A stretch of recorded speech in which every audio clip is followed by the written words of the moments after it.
First feature film. Why go with this one? The long story is, well, I had actually been developing another feature that through the Sundance Labs, and it became very big. It was set in New Orleans over like 45 years and stuff. It became kind of crazy in the game. And so I wanted to do something much more personal and more kind of like direct that I could access more quickly. And so I wrote with my girlfriend and producer Minna and our friend Russ Harbaugh. We wrote the story together, thinking entirely of like budget, basically, entire like scope. And I wanted to write something about brothers because I felt like I could access that more. Is there any particular part of the story that it kind of grew from, a certain character or story element? It's funny, kind of like more like elements. I mean, there was like the weird elements of like people watching television, sleepwalking, like little things that I wanted, like little kind of random images that I wanted, and I wanted to sort of like sew them together within the narrative. And I wanted to do something about brothers because I have an older brother, and I felt like, if anything, that was like the key element of something, what would kind of drive me. And one of the other story writers is a twin, identical twin, has an identical twin brother, and so he could also kind of like inform that story. How about you guys? You don't have brothers, do you, or can you relate in that respect? I have a sister. A little different. I have a brother and sisters, and I can relate. Although I think this is a dynamic and unique relationship that I don't have with my brother, actually. Maybe my brother has with me. Evil laugh. I mean, in the sense of that, I think John always expressed to me this understanding that his brother was a bit like Matt in more ways than he's like Matt, I guess is what it is. And so I think in my life, my brother would probably say I am the Matt, and therefore Matt wouldn't make a movie about himself. If you know what I mean? Wow, that's fascinating. You know what I mean? Yeah. He would be like, why if I'm going to make a movie? That actually does make a lot of sense. So can you tell me about your approach to this as an actor's director? Because what I like about this is I get enough information to be satisfied, but it's not exposition overload, and there's still kind of like elements of your lives left to the imagination. Like I couldn't help but to wonder all the way through, you know? It was like family dinners like for you guys when you were really young and things like that. Interesting. Oh yeah, that's a good question. Do you feel like I mean, it's funny, I don't think I had many discussions with them where I was sort of overloading them with method style. What would Alan have for breakfast? That kind of stuff. Yeah. What kind of underwear does Alan wear?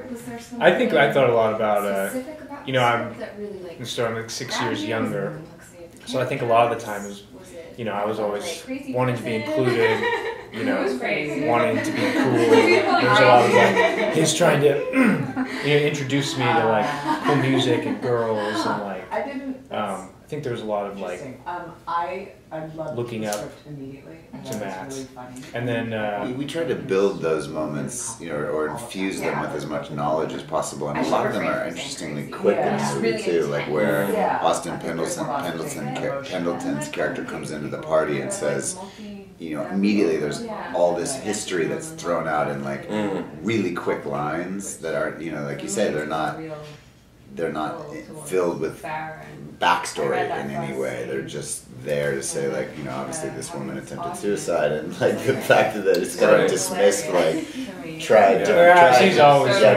different way, be successful next time, stop wasting our time. 38 would do the trick. Yeah, and the fact that you get the feeling that their relationship with their father is fraught, and that amazing moment in the end of the movie with him in the closet. Yeah. How was this first brought to you guys? Did you just send out offers and kind of keep your fingers crossed? Steven came onto the movie, like, he's been on the movie longer than anyone else. I edited a great short film, not just because I edited it, but I think I really probably took it to the next level. You did. Called Rolling on the Floor Laughing, actually, by Russ Harbaugh, who co-story writer. And co-story writer. And so I met him pretty soon after that, and I already had the script, and I just wanted him for the script. In terms of Matt, we basically, you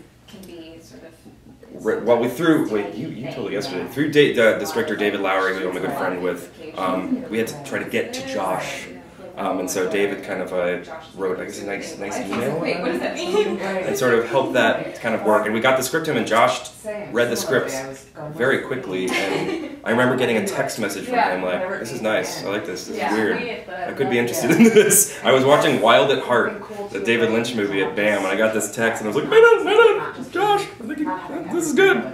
And so yeah, it was great. I'd never met him, but I knew that like from like some of my favorite, most recent movies like Undertow and stuff. Like Josh is capable of some dark stuff, which I think was could really inform Matt in a way. Some acting. Yes. You kind of called the material weird and dark. How is it doing that, making it feel real, but also making them likable and accessible?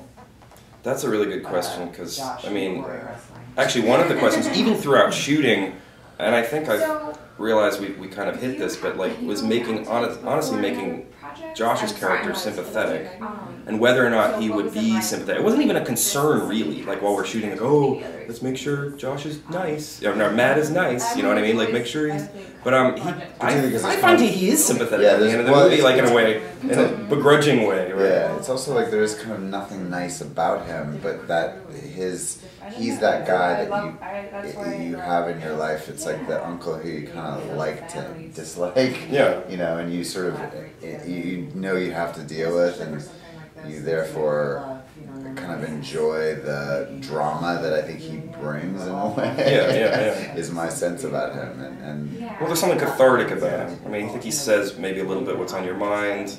I think it's enjoyable to watch someone who's brutally honest with people, or just brutal with people. But he's also, you know, he has this relationship with the little kid. He has, like, there are little things about him that actually, I think, make him, like, soften him in a weird way that I almost didn't even expect. Really? How was it finding that kid? Because it's not easy finding a child actor who can be real and not kind of like that cute kid cliche. It was difficult. We had a great casting director, Allison Estrin, with two other, Paul Schnee and Carrie Barden, like really great New York casting directors.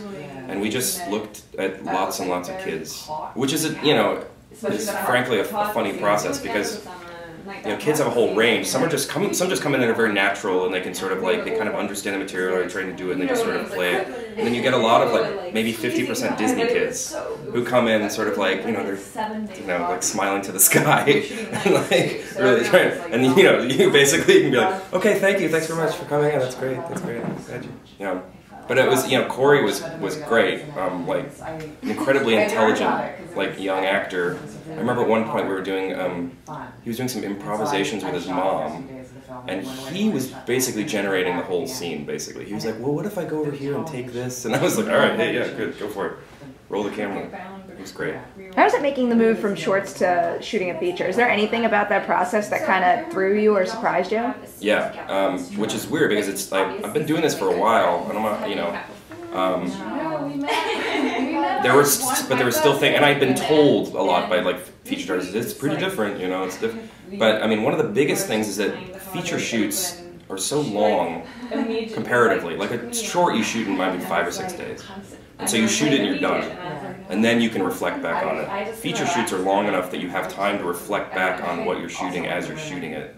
Which is, so you actually start to know what the movie is as you're making it, which can be good and also like really scary, because you're like, well, this is just... It's actually like you have a relationship with the film while it's and you can actually adapt to the making of it as you're making it, which is just totally different. You just don't have time to do that in short. Did you get to shoot in order? Did you get to shoot in order? No. Even with that one location? I think, no, not at all. Because like the party and stuff, like we had to lump that all together, so we had 4 nights straight, but that's all, the once. But no, not at all. And we had our AD, Dan Taggart's, like he tried his best to like make everything as logical as possible, but yeah, no. How was it shooting that party scene? Because I imagine it is a small apartment, and you need all those extras, all your primary actors, all the crew, and your equipment in there. We somehow made it work. We had a rhythm by then. We were 3 weeks in, and you know, we're doing a lot of cheating. You know, there's like a lot of corner, like, you know, 5 people in a corner. It's like there's no one else behind the camera. They're downstairs. We had a holding downstairs, so we could basically send everyone away and keep it kind of as uncrowded as possible. And I was really worried about it just becoming like suffocating. But that was the most fun week for me of the shoot by far, because I could see all these guys and just like interact and play with each other. It felt like genuinely loose in a way that I just have never felt on a movie set. Like where I felt like we could just kind of try things out. We had 2 cameras. We're just sort of like, you know, catching a lot of moments. I don't know. What did you guys think of in terms of the party? I was well, we shot them all overnight, so that takes some getting used to. It does something weird to your brain. And then there were like, you know, 60, 80, 100 people. It was fun. It didn't feel as like you watch the movie and it's like a party and it looks like, oh, it was a little bit. So it wouldn't be so. It was funny at times. It didn't really feel like a party. It was fragmented. It was fragmented in the sense of, I mean, what this movie is, from an achievement standpoint, is it looks that way. Like it looks loose and like a party and like very sort of improvisational and everything. But in reality, it existed very precisely in John's brain and in storyboarding and like in the only way the movie could be made, particularly considering the budget and the constraints of it, like you're talking about the house and everything, was by sort of almost clockwork precision. And maybe these guys didn't feel it in the making of it, but from an acting standpoint you kind of did, because you'd like you'd go and you'd do this perfect little section in a way, and then you'd walk away and then you see it in the movie and it looks like it's all, you know, organic and messy and seamless and everything, but in reality it was very It's true. I mean, it was the hardest thing I've ever had to shoot. Definitely. Like I was storyboarding it for a long time because it's overwhelming. I think it's so much. You do have to you can't just do a lot of one takes. You have to get a lot of like angles, and you want to get this movement. There's a time in the party when they're playing a little bit of a cat and mouse, and that requires a lot of kind of like mechanics and stuff. So it was like, it was like this mix of like trying to plan, and then trying to be open to surprises, trying to be open to like little improvisations or keeping things loose and making sure people like feel comfortable, like keep talking while other people are talking, you know, and stuff like that. Is editing while you're shooting a huge help there, or does that kind of like get in your head and make you like obsess over a certain angle? It got in my head, I'll be honest. Like we had an editor who was Joe Krings, who was great. He was editing while we were shooting, and it's both helpful and scary at the same time because you're seeing a rough edit, so it's basically not even close to what you end up with. So it might feel a little slow, or the sound might be weird. So yeah, it was helpful to see kind of like how that's like one of the things where you can reflect back on the feature and like kind of like reflect back on things, like you're just like seeing how it's being made and you're seeing what it is as you're making it. Weird experience. This might sound kind of trivial, but you two drink quite a bit in this movie, so I'm wondering, what are you drinking the entire time? Iced tea. Yeah, it's iced tea most of it. I hope it was good iced tea. And also, it's like, it's funny how in movies like this, people will oftentimes ask, I mean, I've done a couple of movies that have this level of drinking or drugs or whatever. It's almost the opposite, where you can't be even slightly hungover in the making of, well, first of all, you know, our schedule was that oftentimes we would shoot all night, or we would start shooting at 3:30, 4 o'clock in the morning. So you'd be going to work. One of the weirdest points of the film was going to work during the time where everyone is going home so drunk. Like, I've never experienced that before. You're getting up when everyone's going. Yeah, we're taking over a bar to shoot, and as you're walking to the East Village to the bar, everyone's like staggering home, and you're like, oh god damn, I wish I could be sleeping a couple more hours. Yeah, you're kind of like a sucker. How was it shooting in New York? Did you ever amass a crowd? Because like you can't walk around with a camera anywhere without at least a small swarm of people. Well, yes or no. It's funny. Like we shot like on that subway platform when we were shooting the 2 guys and just sitting there, and that was hilarious. That was like at 4 in the morning. We're surrounded by people just literally sleeping, and no one cared. We just had this camera going. I think a lot of New Yorkers are generally trained to sort of like not involve themselves if they see something weird.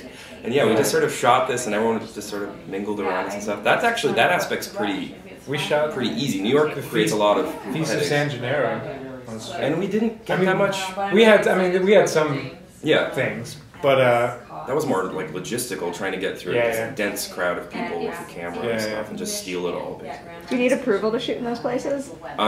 You technically do, yes. Did we? We didn't have. Did we have any kind of like just general city approval? I thought you. Well, we talked to the cops, and they were like, "Cool." I think it's only if you're using like a tripod or lights. No, the cops were kind of awesome. Sometimes they just walk up to us and like hang out because I think they're bored, just want to like talk about the movie and yeah. What'd you shoot it on? Red Scarlet. Handheld mostly? No, mostly dolly and tripod. How much equipment are you looking at? A fair amount because of the dolly. Not a huge amount of lighting, but like it was a movie shoot. I mean, we had a cube truck full of equipment and stuff. Yeah. All right, so now to wrap up, pressure's on with this one. If for people out there who want to see this movie and they're going to have to wait until after South by, how would you pitch it to them? What is it that makes this movie special, either to you guys personally or what could be special to them? I mean, it's a dark comedy about the ties that bind brothers and families and girlfriends and relationships that are all sort of being pulled apart, but also I think contemplated in a very observant, interesting way. Like you can use movies like obviously Woody Allen and even early Martin Scorsese and Whit Stillman, and like there's a bunch of different kinds of movies that I think it connects the dots to. So my sense is, and it's very much a New York movie too. I think it's got that real flavor of the city, but it's unique in that it's shot in Harlem and in different areas of New York than you usually see. But primarily, I think what it is just an observant comedy, an observant, dark, fascinating slice of New York life these days, and I think done in a way that it's a bit Cassavetes real in the sense that you feel like, not that you're watching a documentary, but I think in some ways that's the achievement of it.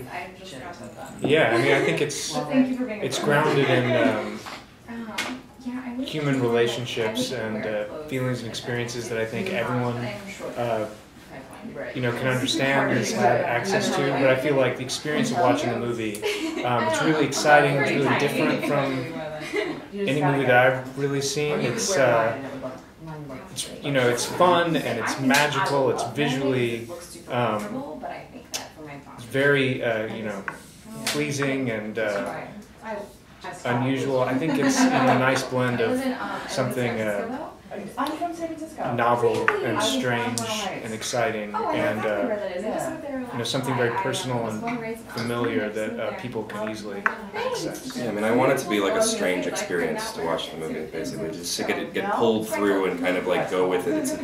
The movie tonally changes a lot. It goes from scene to scene. It changes a lot and sort of morphs, and that's I want people to be along for the ride, basically. If you're not, it's not going to be fun.